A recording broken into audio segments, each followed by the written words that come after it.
Be jumping into the PFL regular season number 3. We got the main event. We got Vinny Magalhaes taking on Emiliano Sordi here. I want to jump right into the main event and give my prediction. I really like Vinny Magalhaes here to win this fight. I just think that he's faced higher level competition in his MMA career. Most of his wins are by submission. He has 14 submission victories on his record, so he's a legit black belt in jiu-jitsu. He came up short against Sean O'Connell on that $1 million check. Just one fight away for him to being a millionaire. He holds pretty much 4 wins in the PFL before he lost to Sean O'Connell. He beat Brandon Halsey, a former Bellator middleweight champ, and he beat Rakeem Cleveland. Holds wins also on Matt Hamill.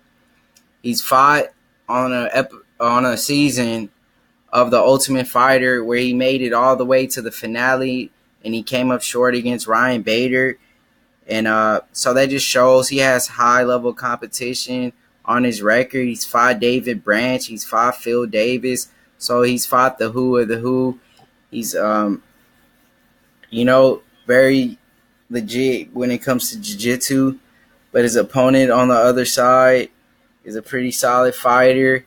He's competed also in the Dana White Contender Series where he came up short against Ryan Spann. He lost by submission. Most of his losses come by submission. And we know Vinny Magalhaes' strong point is submission, so he could be in trouble here. Most of his wins, though, are from TKO. He has 12 TKOs on his record, so he's more known as a striker. He beat Jason Butcher before in the PFL, so he's no stranger to compete in the PFL. He picked up wins over Bubba McDaniels, a guy who competed on a season of The Ultimate Fighter where Uriah Hall was on and Kelvin Gastelum. He beat Bubba McDaniels in Bellator and also lost to AJ Matthews in Bellator. So he's fought in solid promotions like Bellator, also competed in front of Dana White. So his strong points is pretty much his striking. If he's able to stuff the takedown and defend the submissions, he could possibly pick up a TKO. But I don't see that actually happening here. I mean, it's possible, but I think Vinny Magalhaes, more experienced, being more crafty, being the veteran, will find a way to get it down in the ground and will find a submission victory. So we go Vinny Magalhaes by submission. As we move on to the co-main event, we got the mama's boy, Kelvin Taylor, taking on Muhammad Reese.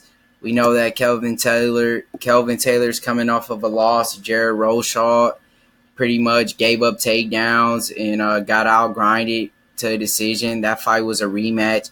He beat Jared Roshaw before by submission in their first fight. So he's no stranger to the PFL. And, pretty much his weakness is really his wrestling. But most of his wins are by submission. But I like Muhammad Reese here to win this fight. A lot of people don't know that he's competed before on The Ultimate Fighter where he was trying to get into the house, and he put up a pretty solid fight against Khalil Roundtree. He had Khalil Roundtree in a lot of trouble. He almost worked a rear naked choke against him, but Khalil Roundtree, finally got up on his feet and got the TKO against Muhammad here.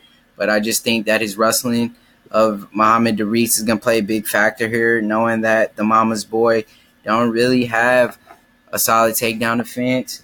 I just think Muhammad to be able to get these takedowns here. And yeah, man, he's also competed in the PFL before. He also a pretty big win over Mike Kyle, a UFC veteran who's fought at heavyweight before in the UFC. So that's a solid veteran and a big W to have on your resume. Also TKO'd Leroy Johnson here in the PFL. So yeah, we got to go with Muhammad Reese. I just think that his wrestling would be a big factor in him to get the W here. So we move on. We got Satoshi Ishii taking on Zeke Wiley here. We don't know too much about this Zeke Wiley guy here, man. We know that he's 3-1 though, according to Tapology here. And we know he's a Samoan dude. He holds one TKO, one submission victory. And, he doesn't really have too much experience taking a guy like Satoshi Ishii here. Satoshi Ishii, he's fought in Bellator. He's fought Rampage Jackson where he came up short, but I actually thought he won that fight. He fought against King Mo. Holds wins on Heath Herring.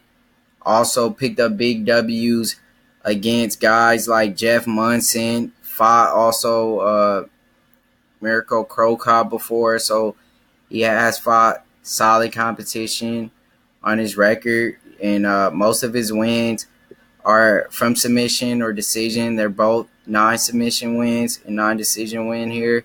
So I just pretty much got to go with the veteran here, the guy who's been around the fight game a lot longer, more experience, fought in Bellator, fought across the world. And Satoshi Ishii should get it done here, man.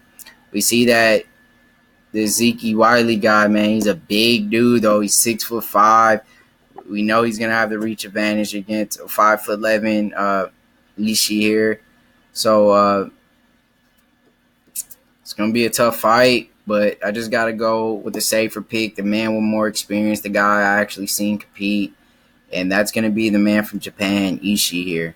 As we move on to another fight, we got Jared Roshaw here taking on Denis Goltsov. So we got a good old Russian-American fight here. Jared Roshaw coming off a big win, a fight that he actually avenged the loss over a guy like the mama's boy, Kelvin Taylor. So we know that Jared Roshaw at the big show, most of his wins are from decision. He's a real strong wrestler, so his base is really freestyle wrestling. 17-6. He holds big wins over guys in the UFC like Stephen Struve, Timothy Johnson. He's fought Roy Nelson. So he's fought solid competition. But his opponent on the other side is 6'6". So he's a tall dude. He should be having the reach advantage going into this fight. He's a younger fighter. He's 22-5. Denis competed in solid Russian organizations like Russian Cage Fighting Championship. So, he has solid competition in different promotions. He's fighting the ACB. So these are really solid, Russian promotions. It's not the UFC, but doesn't mean that these guys aren't the best, because most of these guys make their transition from these organizations into the UFC or Bellator or the PFL now. He beat Mike Kyle, also a UFC veteran. But, the big show, Jared Roshaw, he really hasn't, improved in his striking. He's pretty much just a one-dimensional fighter. He looks for the takedown, and he pretty much lay and pray until he grinds out a decision. But I just don't think, having that type of style in MMA could take you very far. You got to be able to mix it up. You got to look for submission. You got to have, improvement on your striking, and I don't think Jared really has done that. So therefore, we got to go with the Russian. We got to go with Denis Goltsov getting it done. As we move on to another fight here on this card, we got Ali taking on Valdrin here. Ali's 4-0. He's 35 years old, so he's an older fighter. He doesn't have that much experience at this age. He's taking on a guy who's 28 years old. He's 13-2 Valdrin here. Very tough fight here to call. We know that Valdrin isn't a stranger to fighting in the PFL. He's fought in the PFL before. And he also picked up a big W against Daniel Gilmore. So he lost to Jared Roshaw before in the PFL. And his opponent, Ali, here is 4-0. and he has a lot of hype around him, even though he's up there in age. Um, most of his wins are from TKO or decision. They're tied at 2, so it's 2 apiece when it comes to decision or TKOs for him. His opponent, Valdrin, most of his wins are from TKO. He holds 5 submission victories. He has more experience going into this fight. Ali, he's competed in Fight Night Global. He also competed, so he has, solid, fights in the Fight Night Global. All of his fights has been in the Fight Night Global, and he's 4-0, and that's a solid promotion. Real tough fight here to call. I just got to go with the younger fighter with more experience here. I got to go with the Beast. I got to go with Valdrin here, picking up the W here. Tapology really don't agree with me here. A lot of people has Ali to win this fight, but just him being the older fighter with less experience is the real reason why I got to go with the Beast Valdrin getting it done. As we move on to another fight, we got Rakeem Cleveland taking on Victor Nemkov. I like Victor Nemkov here getting this fight. Rakeem Cleveland, as you see, he doesn't have the best record. He's 19-11, but that just shows. He has a lot of experience, so he's been in the fight game of MMA for a while. But I just think Victor Nemkov is a lot better everywhere in this fight. We know that Victor here, most of his wins are from submission. He has 12 submission victories and 10 decision wins. He beat Sergio Souza. Solid wins also in the Russian cage fighting championship. He also competed in the M1 challenge. So he's fought in solid Russian promotions. And, I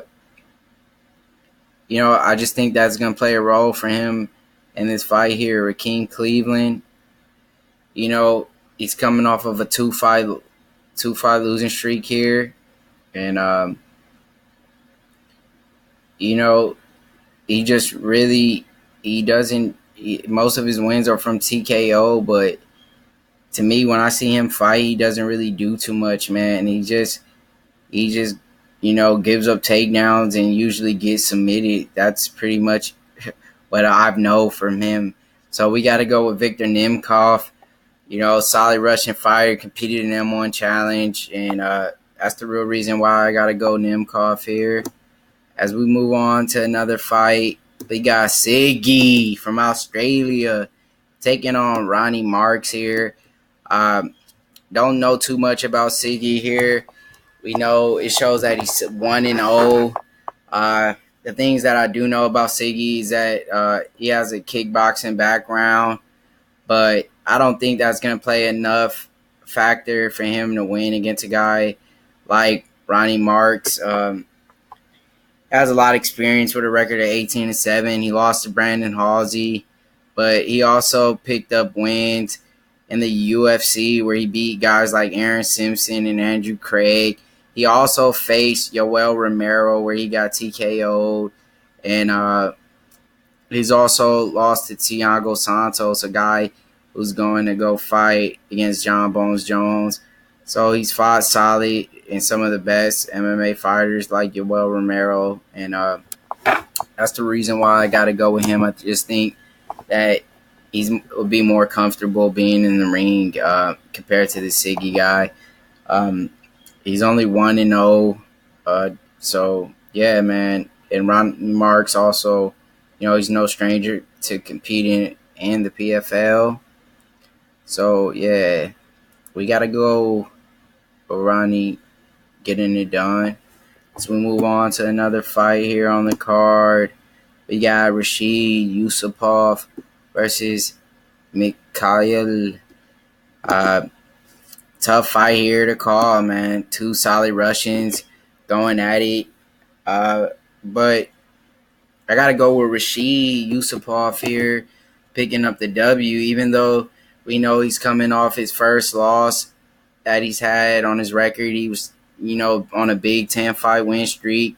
Then he made, that transition into the PFL, and he came up short against Rakeem Cleveland and got TKO'd.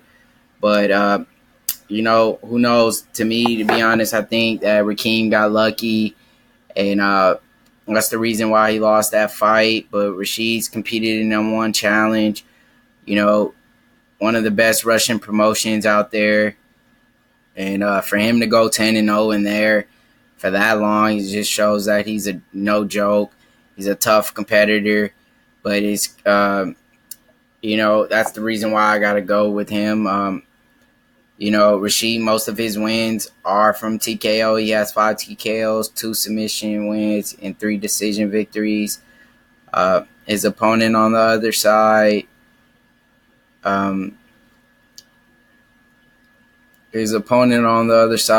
Mikhail, most of his wins are tied at submission and TKO, so it's either a TKO or a submission for him.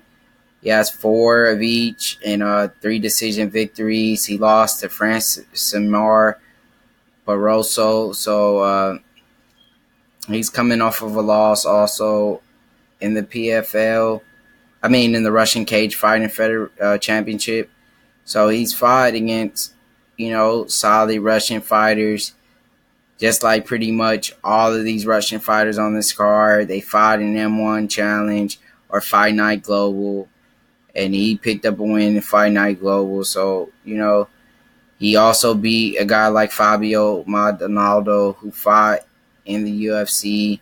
So that just shows he has solid victories over, pretty solid competition. But I got to go with Rashid here. I just think that he'll be the better fighter. He's a younger fighter by 2 years, has less experience. But we like Rashid here to get it done. Let's move on to another fight. We got Alex Nicholson, the Spartan, taking on Francimar Barroso. So, solid fight here.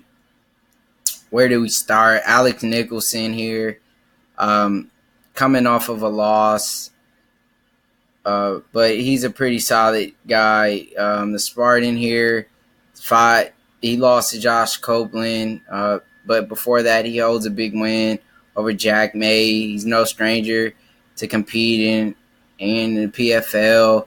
He also holds a big win over Rico Rodriguez, pretty much a legend of the sport, a former UFC heavyweight champ before he got caught up in all that little bullcorn drug shit, and he fell off. But he fought Jack Hermanson in the UFC, so he's no stranger to fighting in the UFC. He knocked out Devin Clark, who we just saw compete. Also fought Misha Serkinov. So Alex Nicholson, he's a pretty solid competitor. 12 TKOs on his victories and 1 submission win. So yeah, man, most of his wins are from TKO. So his strong point is really his striking. Most of his losses are from TKO. So he's been TKO. He's really getting the knocked out or pretty much getting TKO'd. His opponent on the other side is also no stranger to competing into the PFL. Francimar is coming off a big win. Alex Nicholson will have the reach advantage by 3 inches going into this fight, but Francimar was on a pretty much 3-fight win streak. He had a tie with Josh Copeland. Fought against guys like Alexander Rakic, who we just saw compete, where he lost. Fought John Vellante, Darren Stewart. He picked up a W on Darren Stewart in the UFC. Fought Nikita Krylov. So he's fought solid competitors in the UFC and also in the PFL. I just got to go with, it's a tough fight, man. Didn't realize how old Francimar is here. 39 years old.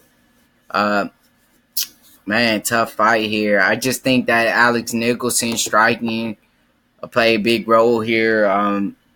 younger, a lot less miles on him here. Gonna be possibly the fresher fighter. Holds the reach advantage, 6'4" to 6'1". This man's almost pushing 40. His striking isn't the best. Francis, most of his wins are from TKO.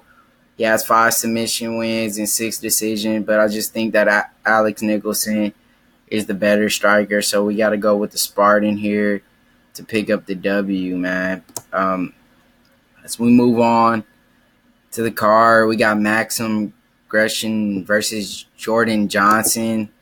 Jordan Johnson's undefeated. He's 10-0. Competed in the UFC. He'll be making his debut in the PFL here.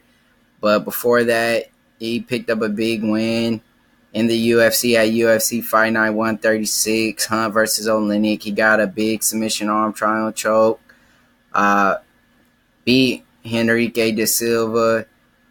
So, yeah, man, he got a lot of hype around Jordan Johnson. He's a solid, strong wrestler. Most of his wins are from submission or decision at 4 apiece. He's undefeated for a reason. I just got to go with Jordan Johnson here to pick up the W. But his opponent, Maxim, here, he's 35 years old. He's up there in age, so, he's 5 years older. 6'3", but Maxim, he's a pretty solid fighter. We know he's coming off of a tie in the PFL, so he's no stranger to competing in the PFL. He holds wins over Rakeem Cleveland, who's also competing on this card. And yeah, man, he's a solid competitor. He's also fought in Russia, where he competed in solid promotions like the WFCA, and I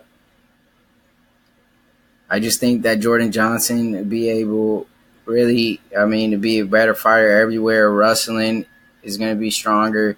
And I think he holds the speed advantage and also be the better striker. So we go Jordan Johnson and pick up the W. As we move on to another fight here on this card, we got Ante taking on Carl here. Big fight. Yeah, man. I got to go right here with the fighter from Croatia. We got to go Ante here. We know little about these fighters here. We know that Ante here is coming off of a win here. So is his opponent, Carl. But, they call him walking trouble for a reason. Most of his W's are from submission. He holds 7 submission victories and 5 TKOs.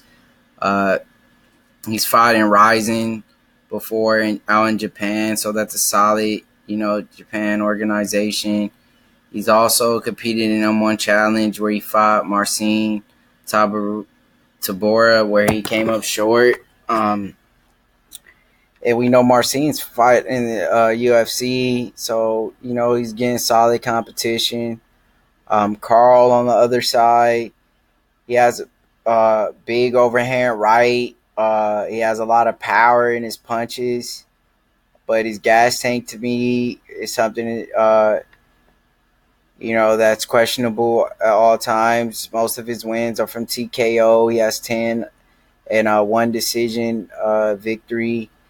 But we seen Carl fighting against Matt Mitrione, where he had Matt Mitrione in all sorts of trouble, had him rocked, but Matt Mitrione recovered to come back and get the TKO. He's fought in Bellator, so he's fought in solid promotions. He beat Javi Alaya in Bellator also. So, most of his losses are from TKO or decision. And I just think that Ante should be able to win. Better cardio. And, if the fight drags out longer, it would be a lot more better. So we go with walking trouble, picking up the W. As we move on to the first fight on the card, but the last fight I'm going to be breaking down. We got Dan Spawn taking on Bazagit. Man, these Russian names. All right, but Tapology has the name spelled wrong. They put an A here when it really should be an O here. So yeah. So we like Dan Spawn getting it done. Thing that stands out to me right here on this fight is that this guy's 40 years old, so he's up there in age. These guys are both coming off a loss. He's going to be the shorter fighter. Dan Spawn here, 6'4", will hold a 3-inch reach advantage. Younger, fresher fighter, in my opinion. Dan Spawn is coming up short against Sean O'Connell, but before that, he's on a big win streak. And he's no stranger to competing in the PFL. So yeah, most of Dan Spawn wins are from TKO. Has 7 TKO, 5 submission victories, and 6 decision wins. Most of his losses are due to decision. He's never been TKO. He only has 1 submission loss on his record. He came up short against Matt Van Buren on the Ultimate Fighter Season 19 semifinals. So, yeah, he's fought, at the big stage in front of guys like Dana White. He's fought in the UFC. He picked up W's in the Ultimate Fighter.